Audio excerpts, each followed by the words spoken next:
This is actually a classic atheist argument. Catastrophe, bad things.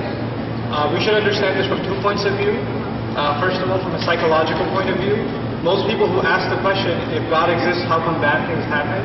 Most of the time, the origin of that question is something bad that happened to you personally, and you're upset about it, and you need somebody to blame. And what ends up happening is, you can't say that, you can't just come out and say something really bad happened to me, how come it happened to me?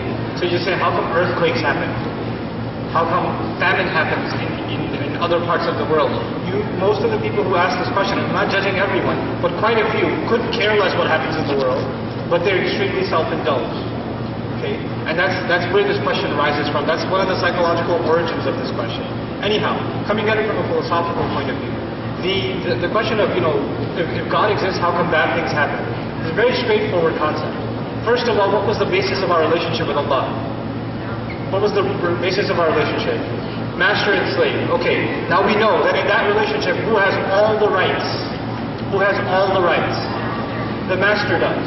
The master has all the rights, the slave has no rights.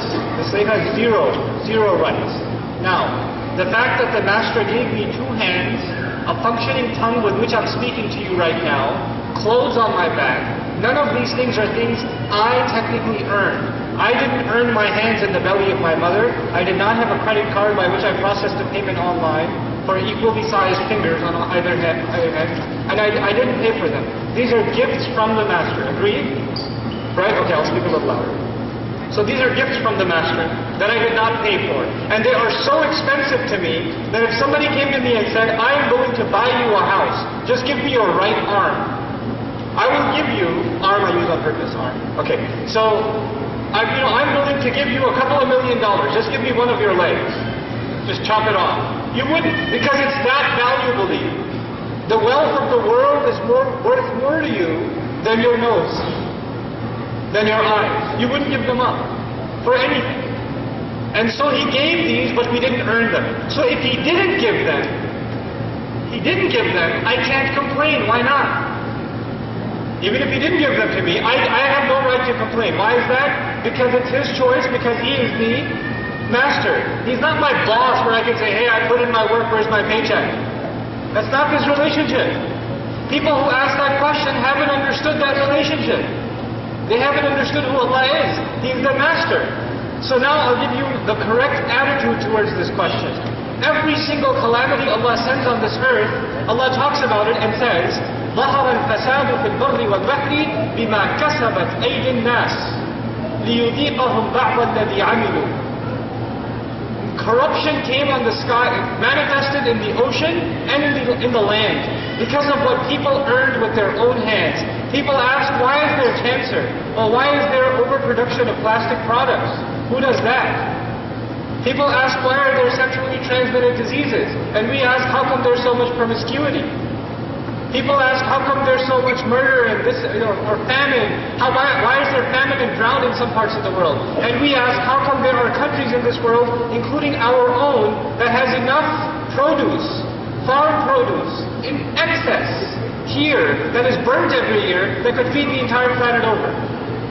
So before you say, why is there famine, and question God, God gave every single ability we have in our disposal to deal with the problems that face us. We bring about those problems ourselves. And Allah says, I only let you face those problems so you can get some taste of the evil that you're doing. Some taste of it. When do you get the full taste of it? Judgment Day. Right now, whatever catastrophes happen, it's a small taste of it. And even these catastrophes, we don't call them punishment in Islam. You know that? We do not call them punishments. We call them tests. We call them tests. And the purpose of a test is to give you a grade. And after you get your grade, you pass and fail. This world is not about passing or failing. This world is about being tested. The next world is about succeeding and failing. That's what the next world is about. That's in brief the response to that question. It lies in our understanding of who the master is, first and foremost. In details about different relationships, but just to kind of break it down and make it easy for everyone, Surah Al-Fatiha, I already said this answer once before, but just to go over it again, Surah Al-Fatiha, Allah subhanahu wa ta'ala begins by saying, Bismillahir Rahmanir Rahim. He elaborates that He is the most merciful, the most compassionate, and then He says, Alhamdulillahi Rabbil Alameen. He says, all praise and thanks be to Allah, the Lord of everything, Lord of all the worlds. Then he says again after that, the second time in 3 verses, Ar-Rahman Ar-Rahim. And so he's emphasizing or elaborating the point that Allah is the most merciful and most compassionate.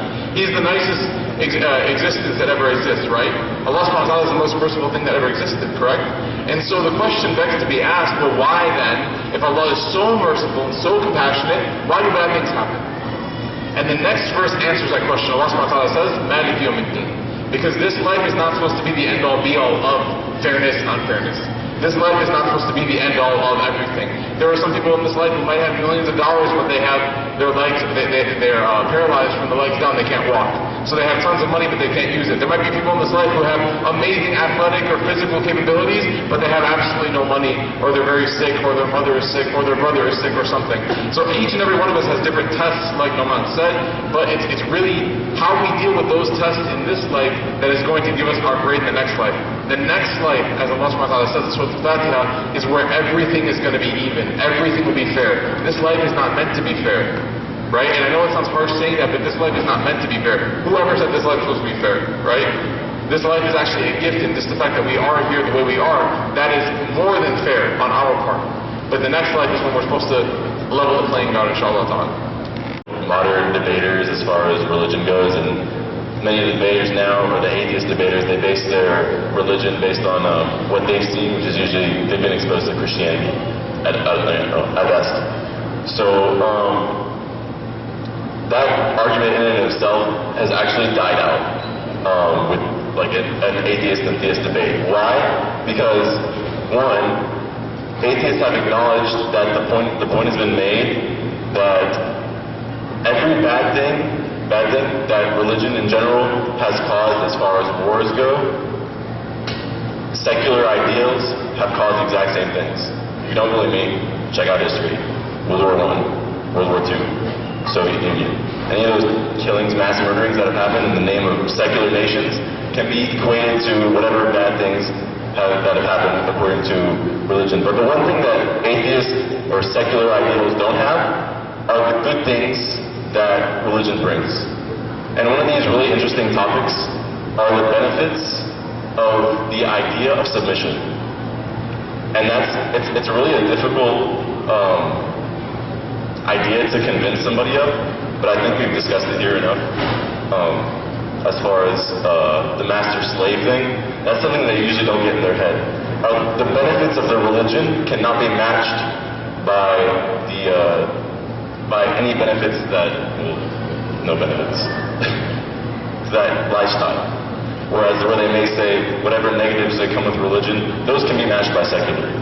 But nothing of the benefits from Allah subhanahu wa ta'ala's deen or Allah subhanahu wa ta'ala's way can be matched at all.